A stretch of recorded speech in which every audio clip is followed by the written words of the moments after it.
Welcome to the first keynote. Remember that you can ask questions in Discord. It is my great pleasure and honor to announce the first keynote speaker, Mel Slater from the University of Barcelona in Spain. Mel is a distinguished investigator at the University of Barcelona in the Institute of Neurosciences and a co-director of the Event Lab, which stands for Experimental Virtual Environments for Neuroscience and Technology. He was previously Professor of Virtual Environments at University College London in the Department of Computer Science. He has been involved in research in virtual reality since the early 1990s and has been supervisor of 40 PhDs in graphics and virtual reality since 1989. He held a European Research Council Advanced Grant and now has a second Advanced Grant. He is a Research Award winner of the Alexander von Humboldt Foundation in this year. He is field editor of Frontiers in Virtual Reality and chief editor of the Human Behavior in the Virtual Reality section. He's one of the founders of the company Virtual Bodyworks SL. The title of today's keynote is The Golden Rule Embodiment Paradigm, Using Virtual Reality to Reduce Aggressive Behavior. Well, the stage is yours.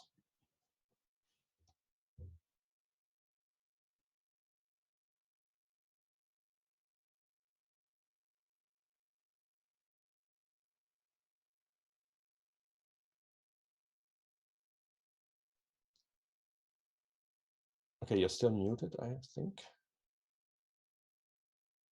Okay.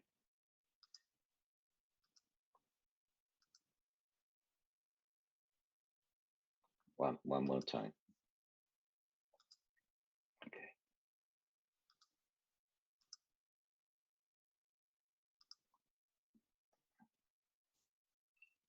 Okay, so you see everything okay? Okay, so thank you very much for inviting me. I attended Eurographics virtual reality many years ago, several times, so I'm pleased to be here again. And today I'm going to talk about some new work, well, more towards the end, that introduces a new paradigm that we call the Golden Rule Embodiment Paradigm. And the outline of my talk is, first of all, I'm going to talk about illusory body ownership, then diminishing implicit racial bias using illusory body ownership, then discuss briefly VR as an empathy machine, and then introduce the Golden Rule Embodiment Paradigm with two examples. One is on sexual harassment, and the other one is racial aggression by the United States police, and then some conclusions. So first of all, what is illusory body ownership? So a body ownership illusion usually occurs when there's multisensory data that involves a contradiction that the brain resolves by producing the illusion. And this is a good example. This is called the Pinocchio Illusion. So the subject is the one behind with his eyes closed and his arm is outstretched, touching the nose in front. The one in front is only there because we need his nose. And the experimenter is synchronously tapping the nose of the one behind, the subject, and moving his finger synchronously to tap the nose of the one in front. So from the point of view of the subject, his nose is being tapped and he feels that his finger's tapping a nose, and the brain integrates this into one overall percept that I'm tapping my nose. The only problem is his arm is outstretched, so it doesn't make sense. So the brain could either produce confusion or it could produce a coherent percept. And the percept that it tends to produce is this one, that the nose is very long. It's impossible to describe this illusion. You have to experience it. And as you can see, this is quite easy to do. Not everybody gets the illusion, but about 80% of people should experience something. So that's one example. A second, more well-known example is the rubber hand illusion. This goes back to a one-page paper in Nature in 1998. So the subject is seated behind the table and he sees a rubber hand in an anatomically plausible position on the table in front of him, and the corresponding real hand is out of sight. And the experimenter synchronously tapping and stroking the rubber hand and the real hand. So from the point of view of the subject, he sees and feels, sees the hand being touched in front of him, and he feels it synchronously. And what happens in this illusion is that the feeling shifts to the rubber hand. If the tapping is asynchronous, then this doesn't work, or it works to a much lesser extent. And by proprioceptive drift is meant if before the tapping starts, you ask the person, close your eyes, point under the table to where your hand feels, of course, they'll point towards their real hand. But after just like 20 seconds of this tapping and stroking, you ask them to do the same and they'll point more towards the rubber hand. And the distance between the first point and the second point is called the proprioceptive drift.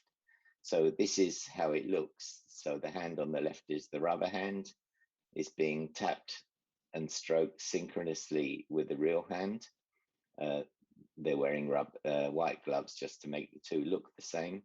And then when the rubber hand is attacked, the subject pulls away. It's a very powerful illusion. And again, it works for about 80% of people in 20 seconds. So one way we do the same in virtual reality is instead of using visual tactile stimulation, we use visual motor. So here a person is, when they look down, they see a virtual body replacing their own. When they look in the mirror, they see a virtual body reflected. When they move, they see the virtual body move correspondingly. And in our whole lives, whenever we've looked down at ourselves, we've seen our body. Whenever we've moved, we've seen our own body move. So there's a massive prior that this is our real body.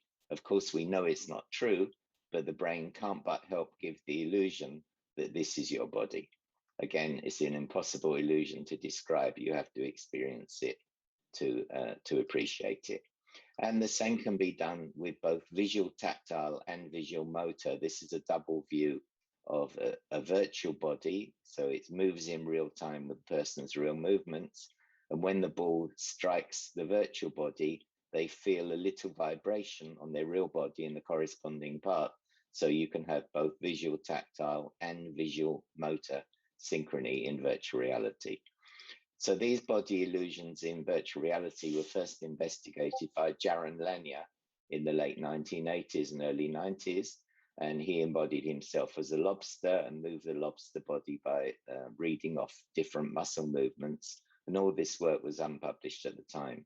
And there's a really good book that I strongly recommend called The Dawn of the New Everything that was published by him in 2017, which gives a really interesting and personal view of the very early days of virtual reality, where some of these kind of experimental works were described. Then in 2007, Bailenson and Yee introduced what they called the Proteus Effect, which is concerned with how the type of body that you have influences your behavior. And their explanation was a social psychological one. They argued that you kind of reflect on how that body would be perceived or evaluated by others, and your behavior is influenced accordingly. So it doesn't come from the body ownership literature, but it comes from more of a social psychological perspective.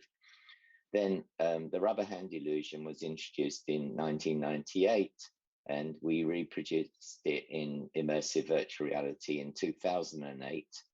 And then in 2008, Petkova and Erson used the same idea as the rubber hand illusion, except they did it with a whole plastic body. So there was a head-mounted display mounted, a camera mounted on top of the plastic body that you saw in a head-mounted display. So when you looked down at yourself, you saw a plastic body instead of your real body. It was tapped and stroked synchronously, and this gave a whole body ownership illusion in a sort of virtual reality. So these body ownership illusions, I'm only referencing our papers here, but there's many others as well. These body ownership illusions in virtual reality have been shown many, many times now. I don't think there's any doubt about it. This is replicated in, I don't know, maybe 20 papers or 30 papers. This kind of illusion has been shown. But more interesting for today's talk than just the fact that you can get this body ownership illusion is what Bailenson and Yee called the Proteus Effect, that changing the body can to some extent change the mind. So racial bias, I'll talk about today. Becoming a child, you can put adults in the body of a child or in an adult body, but shrunk to the same size of the child. And you're not only will you have the illusion of ownership over the child body, just as you do the adult body, but when you're in the child body, you see things at more than double the size than if you were in the adult body, and it also influences your identification of yourself with childlike behavior. Illusory agency is concerned with when your body, under the right circumstances, does something that you didn't do, you can nevertheless have the illusion that you did it. The type of body you have can influence your motor activity. It's been used for pain reduction, this paper here, for example. It can result in cognitive changes, like you embody someone as Einstein, and they do better on a cognitive test. And also it's been used for in the context of overcoming fear of death. So there's many examples of how this correlates of altered body have been used. So the first example I'm going to show, well, the only main example is diminishing implicit racial bias. And we know that people tend to categorize others into in-groups and out-groups. Racial categorization is apparently deep-seated.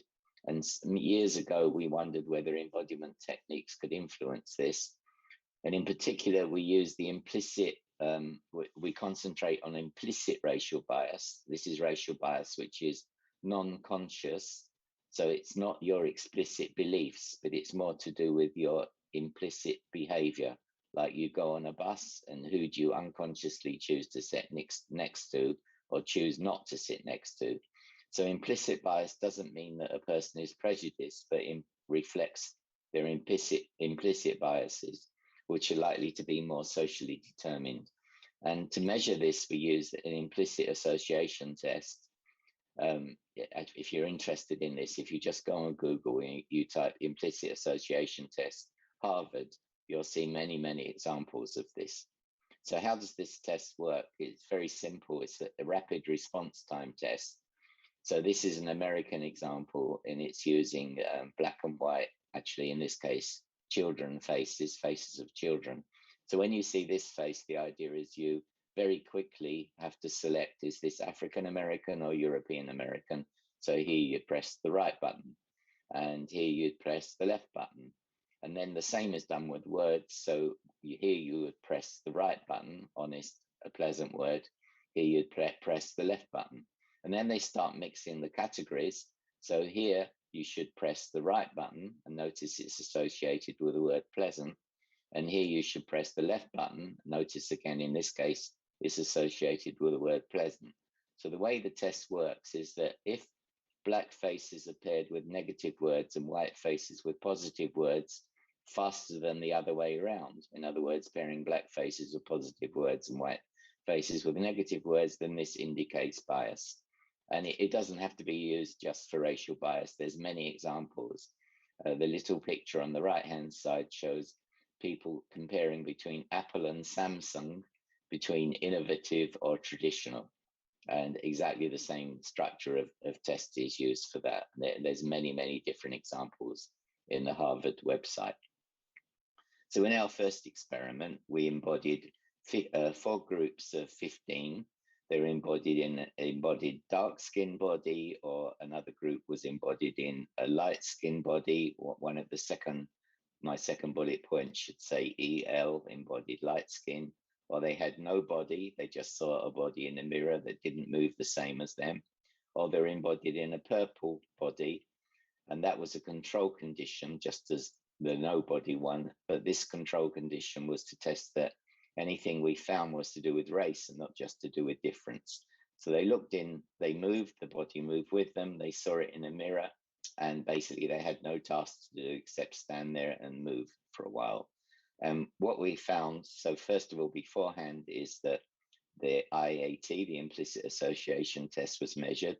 Then 3 days later, they had this exposure, and then the IAT was measured again. And this is the results we found, that the dark gray one represents those embodied in the dark skin body, and the implicit bias decreased It increases slightly for those embodied in the white body, and it didn't change for those in no body or in the purple body. So increased values here mean increased bias and decreased bias. Note this increase in the white body and the decrease in the black body. And then we asked, so does the effect hold? Because last time, the first experiment, we measured the IAT immediately after the exposure.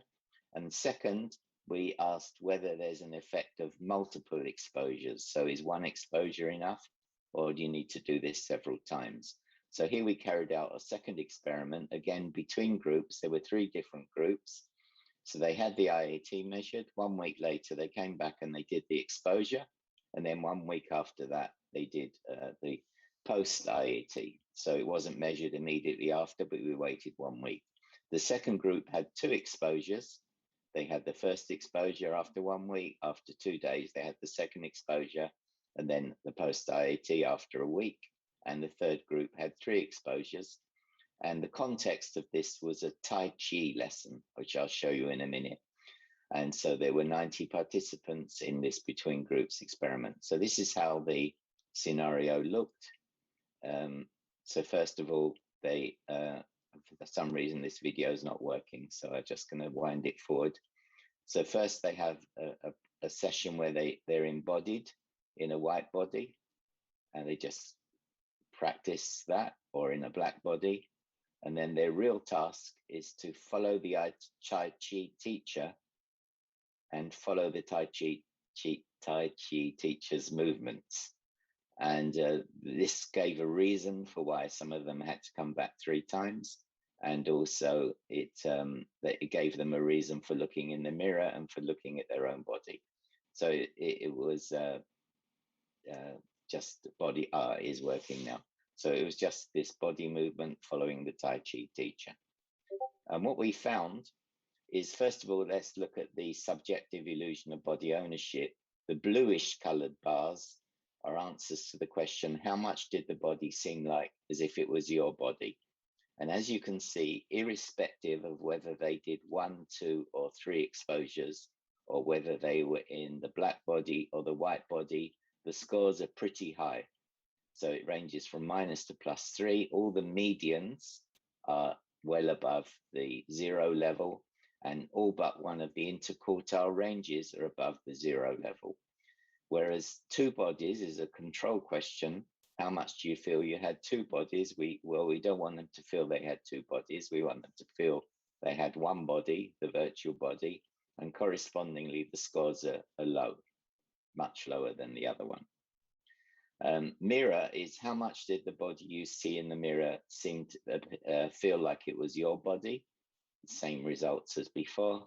The scores are all pretty high. All the medians are well above 0, and almost all the interquartile ranges are above 0. And the second question, the pink one, is how much did the body seem to have features in common with your body? And again, the scores are all low, much lower than the other one. This is a control question because except by chance, it wouldn't have features the same as their body. But notice those in the white body, the scores are a little bit higher, which does correspond with the situation because all of the participants in this experiment were Caucasian. Now let's look at the results. This is those who had 1 exposure, 2 exposures, and 3 exposures. And this is whether they're in the black body or the white body. And as you can see, for those of them who had 1 exposures, this is just a repetition of our first experiment. We get the same result. It's a slight increase in bias for those in the white body and a decrease for those in the black body. And then there's only decreases in exposures 2 and 3 for those in the dark skinned body. And actually, if you consider this is a 2-factor experiment. One factor is the type of body, and the other factor is how many exposures. And the overwhelmingly dominant factor was the type of body. The number of exposures was also significant, but the overwhelming explanatory power was from the type of body. So you might argue, well, people must have figured out that this was about race because they first had the implicit association test a few days before. So we did another experiment with Beatrice Hasler, who was in our lab for a year or so. And we did another experiment with, we used the idea of the Chameleon Effect. And this is known from social psychology, where people in social harmony tend to unconsciously mimic each other. So this, we considered whether interaction with a virtual partner with the same skin color as your own virtual skin color would lead to greater mimicry. So we had two different groups. One group embodied as white, another group embodied as black, 16 in each group. They interacted 1 week with a white or black virtual partner. We waited a week, and then they integrated with the other partner. So if in the first week they interacted with a white partner, in the second week they interacted with a black partner, or vice versa. And the scenario is that they saw a big picture in front of them, or some pictures, and the scenario was that they had to describe those pictures. And every so often the partner would make some gesture, like scratching their arm or touching their hair or something like that. And we had independent, we had raters rate the number of times that the subject copied the movement of the partner without knowing the conditions of the experiment. So they counted the number of mimicry events blind to the condition of the experiment. So this is how it looked. Como está de espaldas, pues quién sabe.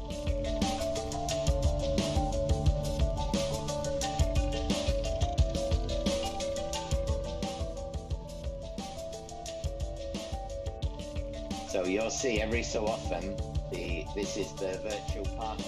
She'll make a gesture like there, and we just counted the number of times that they made that gesture. So what we found was greater mimicry. We found greater mimicry when the virtual partner had the same skin color, whether it was white and the partner was white, or black and the partner was black.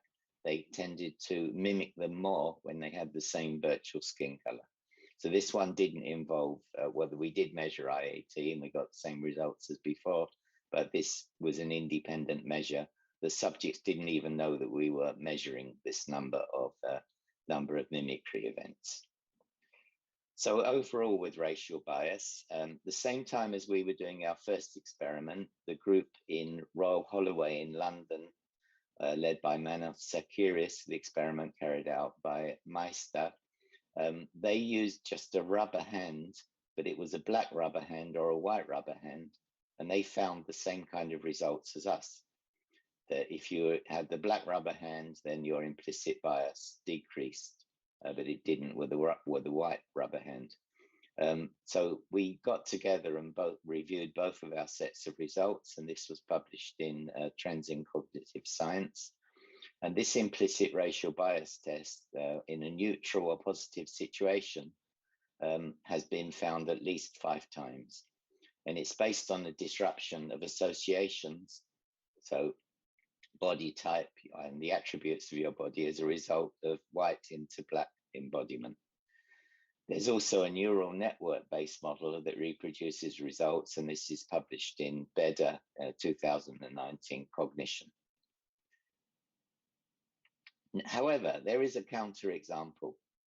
So in 2009, GROOM, which was the group of Jeremy Bailenson, they also did a racial bias study, and they embodied white people and black people. It's a more complex study in a virtual body, and they found that when white people were embodied in a black body, they found an increase in racial bias. So this is unlike all other studies that have been done. But the difference is that in their study, they were placed in a stressful situation.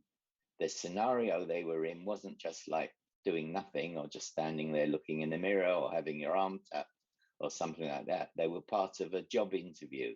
And we know, of course, that a job interview is stressful, and also it highlights racial bias as well. So we wondered whether this stress was what was causing the different result. So we carried out I'll come back to that issue in a minute. So first of all, I want to briefly diverge and look at VR as an empathy machine.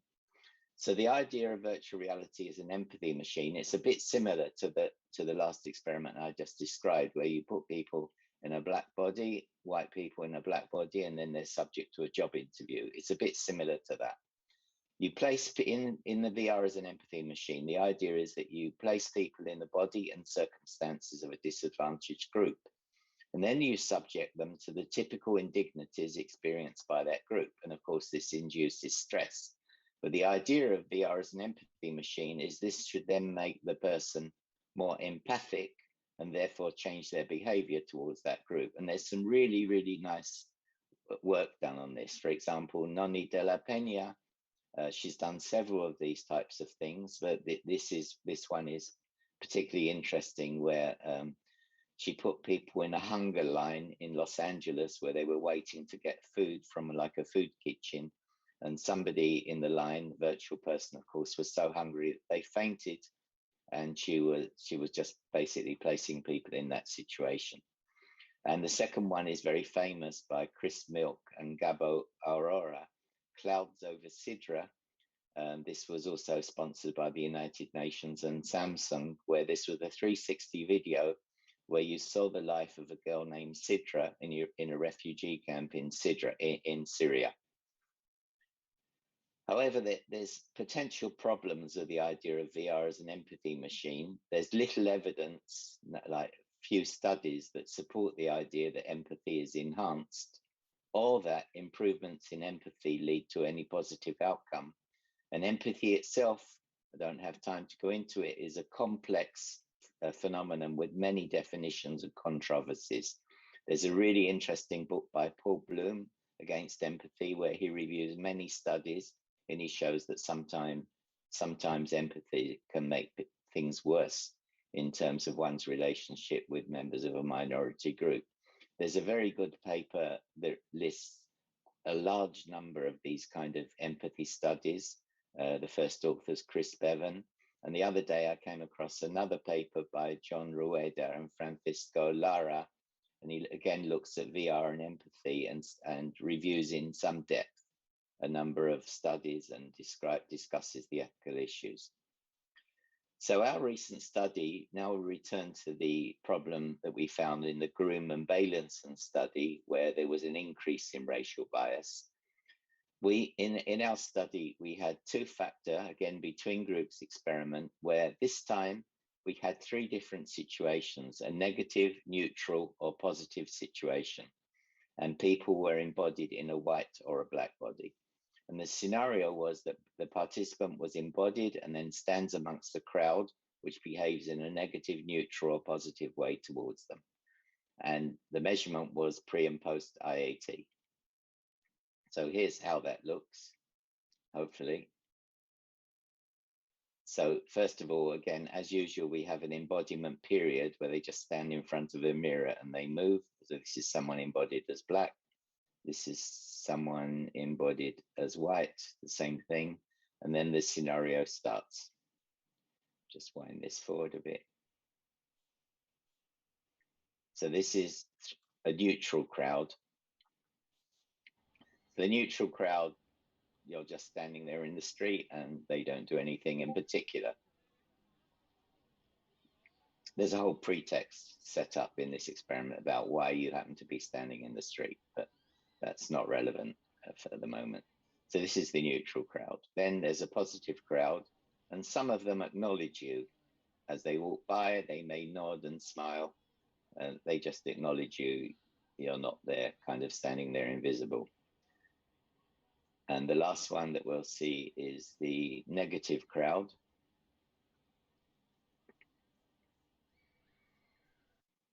Here. And the negative crowd, they see you and they walk away. They avoid you. It's really rather unpleasant even just to see this on a screen, let alone be inside it in the virtual reality. So neutral, positive, and negative. So these are results. This is just the body ownership. The 0 here is like the normal virtual body ownership we would get. and then above and below that are increase and decrease. So notice those in the negative condition in the white embodiment. So they were embodied in a white body in the negative condition. The body ownership actually decreased, and it increases for those in the black body in the negative condition.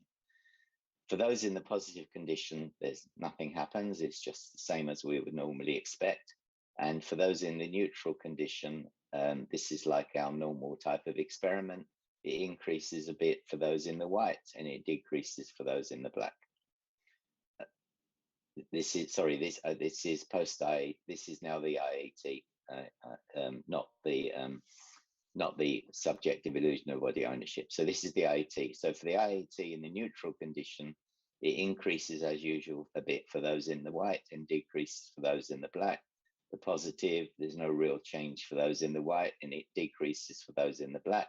But notice in the negative situation, just like the Groom and Bailenson paper, it increases for those in the black, and there's no effect there for those in the white. So the explicit racial bias doesn't change as a result of this. We're only talking about implicit bias. But implicit racial bias for white embodied as black decreases in the neutral positive situation and increases in the negative situation. There's also an evidence of a cognitive dissonance. White and negative, black and positive seem to result in a reduction of body ownership. So it's like those in the white body and it's negative, this can't be happening to me, and the body ownership seems to reduce. So there's a cognitive effect there on body ownership. So the conclusion of all this is this follows the line, that those in the negative condition, it follows the line of the VR as an empathic, as an empathy machine. So be careful with this idea, because VR as an empathy machine may have good explicit results, but it may affect implicit bias. Now I'm going to come on to the last topic, which is the golden rule. I'm sure many of you know this. It's in most religions and philosophy and so on. The basic idea of the golden rule is that which is hateful for you, don't do to your fellow, or treat others as you would want them to treat you. And as I said, it comes up in many religions and philosophical frameworks. In virtual reality, we don't use this as a principle, but we use this as an intervention method. So in virtual reality, the golden rule becomes a paradigm for intervention. So the idea is that you directly take part in causing or acquiescing in harm to another. And this is accomplished through this embodiment that I mentioned before, through embodied perspective taking. And then also through embodied perspective taking, you take on the body and perspective of another, the one you've just caused harm to, and experienced how you have treated that other person.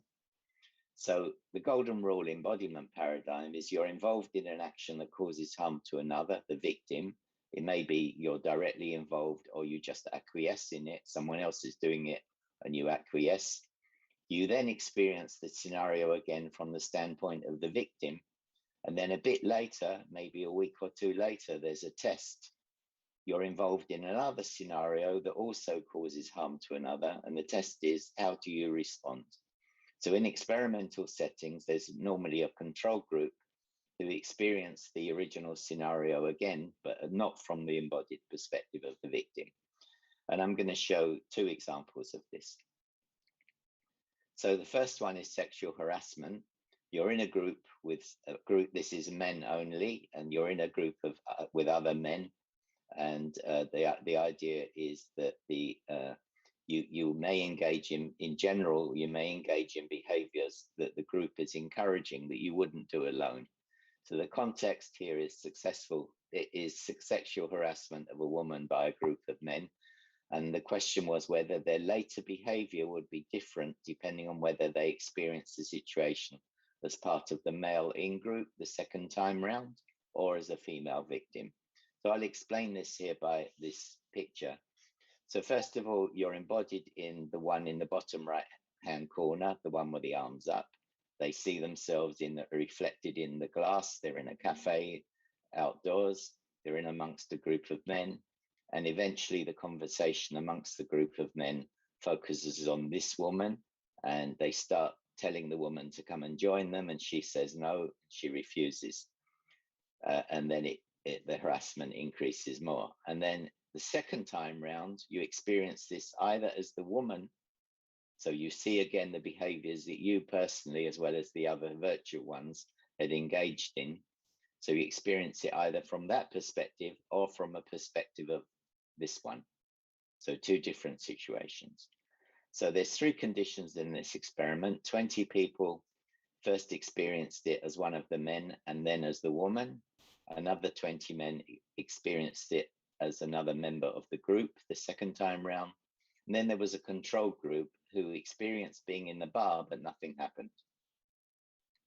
1 week later, all 60 participants experienced the virtual Milgram obedience scenario. This is based on the famous 1960s Milgram obedience experiment, where you have to give electric shocks to somebody who fails to give correct answers in a word pairing test. So they're asked to give electric shocks to a female subject, as virtual, of course, as part of the memory study. And she vociferously complained once the shocks became painful and asked to be let out. 3 virtual male characters encouraged the participant to continue whenever they felt it, whenever they faltered in this, whenever they said they wanted to stop. Of course, they could directly address the real experimenter and say, I want to stop, and then they would stop immediately. And our question was, how many shocks did the participants administer? And this is just separated by a screen. The original the teacher Milgram would experiment. ask the learner questions in a word game and administer an electric shock when the answer was incorrect. He was told to increase the voltage with each wrong answer. Cloud, horse, rock, house. Answer. Wrong. 150 volts. Answer, horse. Experiment, that's all. Get me out of here. Get me out of here, please. Continue, please. Go right on. I refuse to go on. Let me out. Refuses to go on. The experiment requires you continue, teacher. Please continue. So people in the original experiment by Milgram, there were many, many different conditions. This is just one of them, if you like, the classic one. They were asked to give up to 400 volts electric shocks to strangers in the name of science. Of course, they weren't really electric shocks, and the one getting the shocks was an actor. And the question Milgram considered is what percentage of people would go to the end and administer even 400 fatal volts just because the scientist had asked them to. So he was interested in how could something like the Holocaust happen, people obeying orders of people in authority.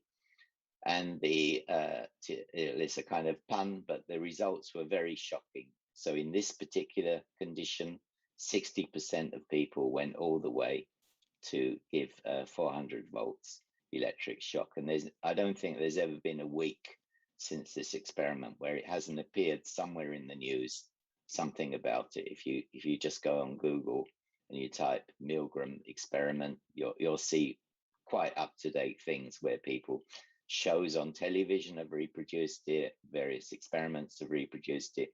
We reproduced it ourselves in 2006, just the Milgram experiment in virtual reality. And also this experiment led to modern ethical procedures that we're all subject to when we carry out experiments. So this is how it looked in our virtual reality version. I'll wind this forward. First of all, the person's embodied, they see themselves, and then the group starts talking.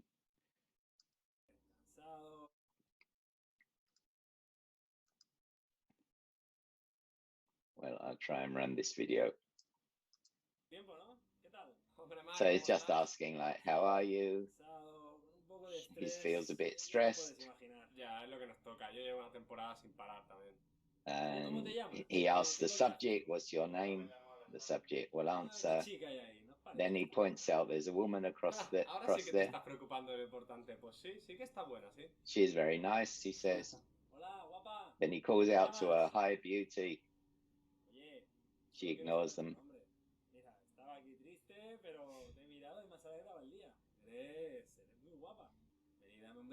Come and give me a kiss. She says, leave me in peace. Haven't you got anything better to do? And it carries on like that. So that's the first round. And towards the end, a guy stands up and goes over to pull her over. It stops at that point. Then in the second condition, you're embodied as the woman and you see everything. You see everything, sorry. Yeah, in the second condition, you're embodied as the woman. This is just the embodiment phase. And then you re-experience everything again from that viewpoint. So you just re-experience everything that happened, including your own previous actions. And in the other condition, this is now the Milgram, the other condition, you experience it as one of the men. I won't show that. And then we come on to the Milgram experiment.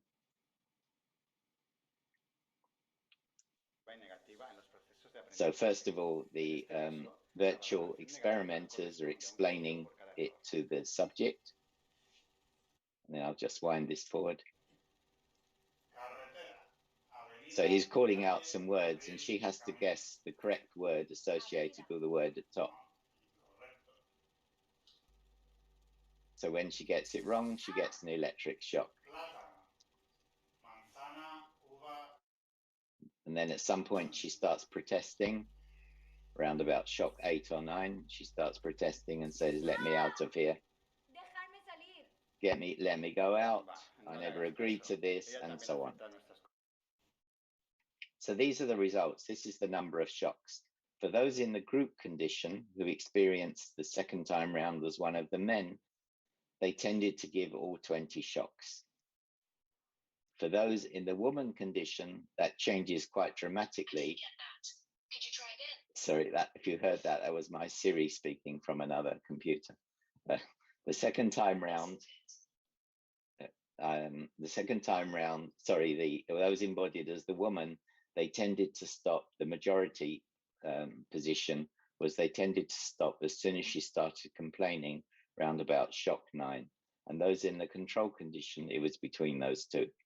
So re-embodiment as the woman or in the group, each has a strong effect. Evidence suggests it diminishes the legitimacy of the peer group. Those in the woman condition would say things like they thought the other men were idiots. And being in the group as another man led to a greater tendency to give shocks than the control group. The last one I want to discuss is a very similar structure to the previous one. We carried this out in an inner city United States police department. The area was quite dangerous. The police themselves told us, do not eat in cafes around this police station. So there were 37 patrol officers. This is what the main results are based on. And they had to interrogate a male black robbery suspect. And so there was the subject and the subject's virtual partner, another policeman, who was violently aggressive and racially abusive towards the suspect. And then 21 re-experienced the scene, exactly the same scene again as the victim, and 16 as an observer through a window outside the interrogation room. We didn't have any control over the sample. We got whatever the police offered us. Of course, it was voluntary and so on, but we couldn't actually choose. And this is just what we ended up with. So it was a very complex experiment to do. So here's some pictures from it. The other officer conducts an aggressive and racially abusive interrogation. This here is the reflection of the subject in the mirror. This is this policeman, and here is the suspect. Here it is from the view of the suspect, the point of view of the suspect. And here is from the observer condition, where the second time round, you didn't experience it from the point of view of the suspect, but through a window looking outside the interrogation room. So this is equivalent to those in the sexual harassment one of the men who experienced it the second time round as one of the other men. 3 weeks later, they came back for another round where they were in a virtual cafe and they talked with an officer who'd been abusive in the first round. and a black man entered the cafe, and immediately the abusive officer started harassing him, accusing him of wanting to steal a white woman's handbag. So here is the cafe. There's the customer who comes in. There's a white woman standing there. The aggressive policeman starts attacking him and saying that he was going to steal the white woman's handbag. And he says, look, I don't know what's going on. I haven't done anything. I just want to get my cup of coffee. So there were two independent people in that cafe scenario who rated the degree of helping behavior of the participant towards the customer. So each action, there were 29 actions that happened during that, and each action was rated by the raters as positive. They intervened on the side of the customer. Negative, they intervened on the side of the officer. Or neutral, neither. They just did some intervention, but you couldn't classify it, or they didn't do any classification for that particular event. The raters didn't know the conditions of the experiment, and there was also high agreement between them. So here's a video that describes this, that shows how this worked. This is with an actor. We can't show videos of the original police because of because of data protection issues. So it was carried out with an HT Vive with full body tracking. The participant in this one, though, the participant in the reenactment, the participants using an Oculus Quest.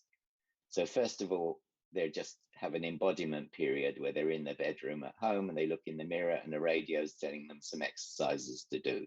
This is just embodiment.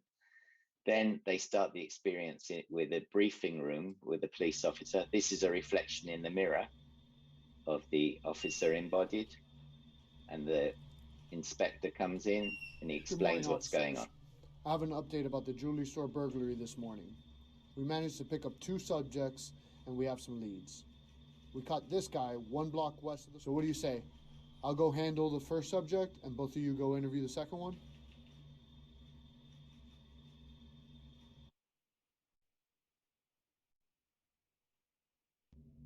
Thank you, Johnson. We'll take it from here. So, you want to get started? Sure. Tell me your name. Look, man, let me go. I haven't done anything. Listen, we can do this the easy way or the hard way. And trust me, you do not want to test my patience. So either you start talking right now, or we're going to be in here for a long time. Oh, no. Would you look at that? The equipment isn't working. Oh, no. I'm talking about rights. Remember that paper you signed? That gives me and my friend here the right to do whatever the f we want. So you listen carefully now, d***. My friend here is going to ask you a question. Just answer it. That's 3 strikes right there, so you stop whining about a lawyer, you understand? I'm giving you one last chance to start talking. Oh, you gotta believe me, man. I had nothing to do with this. I was just trying to catch the bus. Let me go, please. Man, this guy. You know what? I don't have time for this.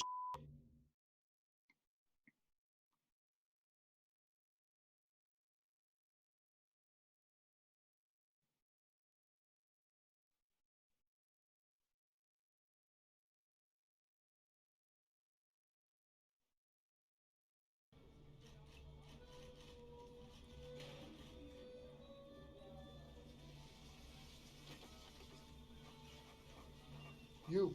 Yes, you. Lift your right foot. Put it back down. Turn around and put your hands behind your back.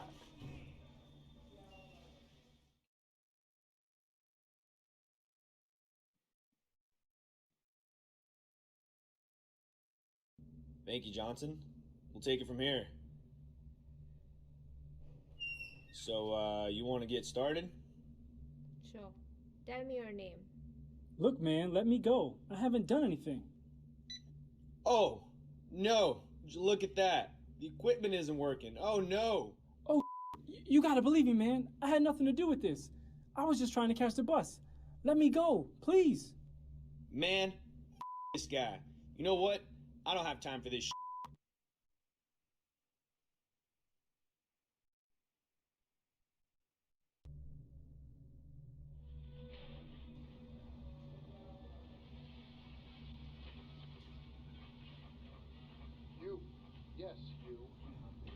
talking to you. Before I let you out, I need to make sure. Here. So, you want to get started?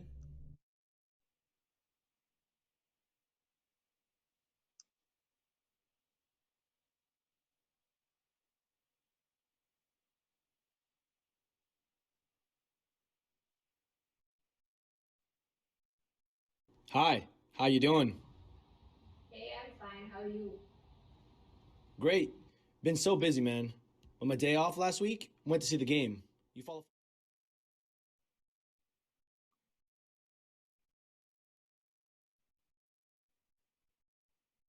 Damn it. Look at that. Hey, you. The hell are you doing? I'm talking to you. What the hell do you think you're doing? Me?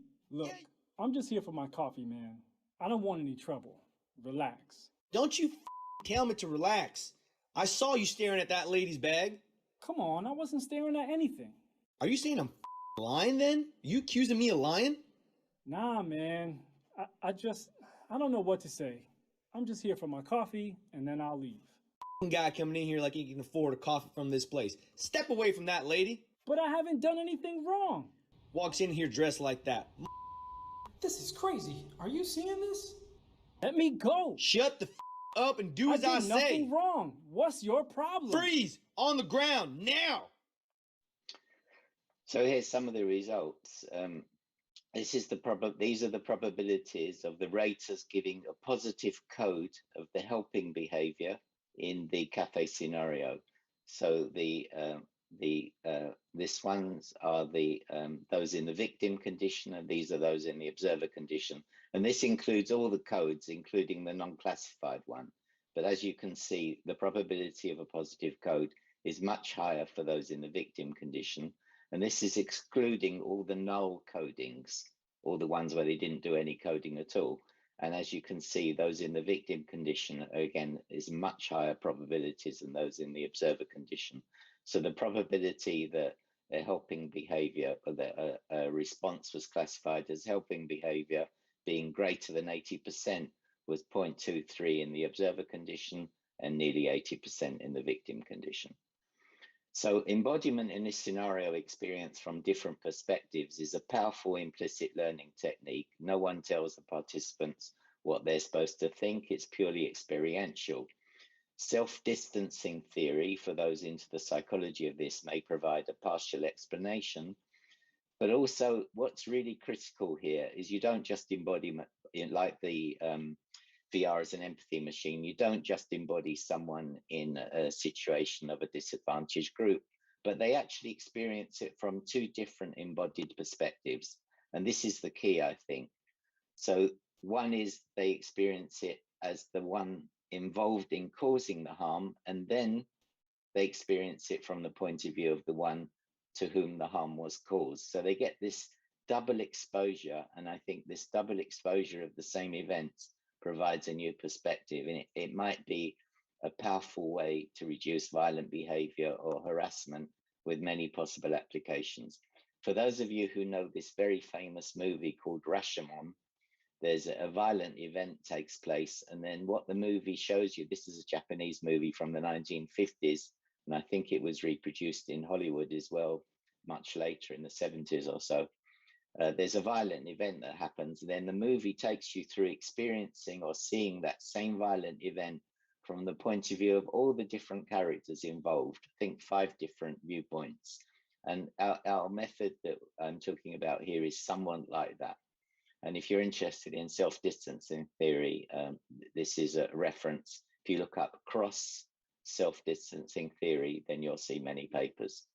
So there's many people involved in this, the racial bias studies, but 2 most recent ones were carried out by Domna Banakal and Bernhard Spanning and Samir Kishore on the police one. Mavi Sanchez Vivas is the co-director, and this is the rest of the group. And the one on the police, the one we carried out with the police, was in conjunction with Jigsaw, which is part of Google in New York. And Tabitha Peck carried out the first study, and Beatrice Hasler, the one on mimicry. and Solène and Alejandro, Ramon and Guillermo have all been very heavily involved in all of this work. And the funding, the one on sexual harassment, was funded by Office of Naval Research, and the rest from various European projects, and the police one by Jigsaw. So thank you very much for listening, and I'm happy to take questions if this is possible. Thank you very much, Mel, for the excellent and inspiring talk. So let's see if we have questions already in Discord. Please ask questions there. I see a question by Ernst Kreuf. Would be interesting to hear more about long-term effects of using the SATE environments. Okay, so long-term effects, we don't know because we haven't carried out any long-term studies. So the only one where there was a bit long-term, well, 1 week's not very long-term, but when you're carrying out an experiment, there's of course many logistical issues, especially if you're carrying out in a university environment where 1 week is probably okay, 2 weeks a bit more doubtful, 3 weeks more doubtful, a few months very doubtful because the students have gone. The police one was really difficult to organize at all, let alone carry it out over several months. First of all, it was very difficult for Google to find a police department in the United States who would cooperate, and then lay down the conditions. These are going to be your subjects and so on, though the subjects were volunteers. So it's very difficult. So we're very interested in long-term issues, in not just in this, but generally in virtual reality, because virtual reality is going mainstream. And there's several papers on ethical concerns about virtual reality, but they're all, including our own papers, they're all based on speculation. There's very, very little evidence about long-term effects. So I'm happy to say that luckily we've just been awarded a grant by the Spanish ministry to carry out research in this area, or more the long-term ethical or long-term effects of some of these types of things, where maybe in a year or two I'll be able to answer this question better. So the problem is very strong, very important, but we don't know the answer. Thank you. One question maybe related to this is sometimes between experiments and exposures, there were days or weeks even. Is there also some kind of decay effect between exposures? We haven't noticed the long-term that. effect, one is maybe the decay effect. I don't know. The only one we've carried out where there was this, well, actually the police one and the racial bias one, there was this week between the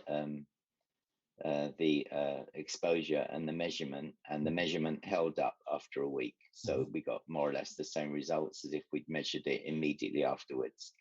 So with respect to that, I don't think there's evidence of decay. But of course, again, we don't know. Maybe 1 week and 1 day there's a decay. We just don't know. Okay.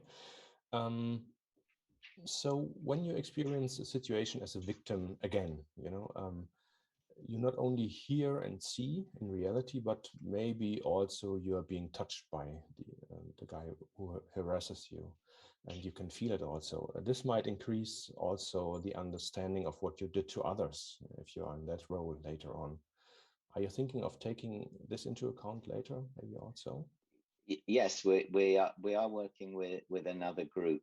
In fact, after a long time where they didn't contact us because of COVID, they suddenly have activated again. So not in this context, but in another context, we are going to see what happens if touch is introduced in this virtual reality scenarios as well, when you're interacting with others around you, and what happens if one of them accidentally touches you and you feel it.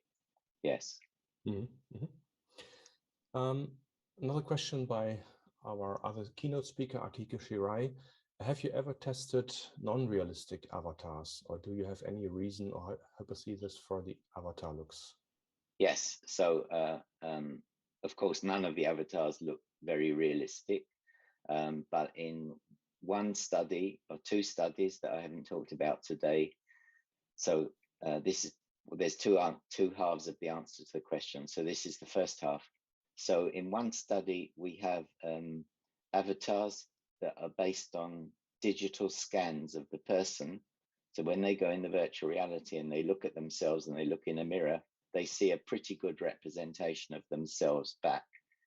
And in other parts of the same experiment, they're embodied in a much older person who doesn't at all look like them. And the levels of body ownership are the same in these two conditions. So body ownership arises from multisensory integration. It doesn't there's lots of evidence out there that shows it doesn't really depend on, provided it looks humanoid and like moves appropriately when you move, the actual appearance doesn't seem to matter because it's operating at a much lower level than that, the level of multisensory integration. Now we have a study under review at the moment, which deliberately set out to look what happens when you're embodied in a deliberately cartoon looking character. Looks like a Walt Disney rabbit, for example, but it has hands and legs and a head, but it really, you would never confuse it with a human. So it's a typical Disney type character. And once again, in the same experiment, there's another group who are embodied as humans. And again, we don't see any differences in results between those two embodiments. Where we do see the difference is when the body moves as you do synchronously, or it doesn't. If it doesn't move as you synchronously, then the body ownership drops substantially. But the appearance didn't seem to matter. Thank you. What was, I know you already talked about this, what was the concise definition of empathy? Or maybe the other question is there a questionnaire for that? Yes, there are very standard, not just questionnaires, but there are response time measures for empathy. We have used it in we used one of them in one study, but there's several different types of empathy. One is simply adopting the viewpoint of another. Another one is taking on the kind of the feelings, how you feel from that position, how you imagine the person might feel. There's, I think I looked the other day, and there's 4 or 5 different varieties of what empathy is, each with its own measures. And it's also very controversial. If you look at the literature, you'll find that if you believe that empathy has an effect in changing behavior positively, you'll find studies that support that. And if you believe the opposite, you'll find studies that support that also. So it's a difficult area. I think it's important. My own view is that these kind of virtual reality empathy machines, they probably do change things at the explicit level. Oh yes, what happened to that person is really bad. I really should change and have different attitude and so on and so on. So I think it probably does work at that level, but I'm not sure that it works at the implicit level. Maybe there's also some learning effect if you repeat the experiments. Yes. Okay, there are no more questions in Discord. This concludes the first keynote session. Let's thank the speaker again. Thank you, Mel. Thank you very much. Thank you. So according to the program,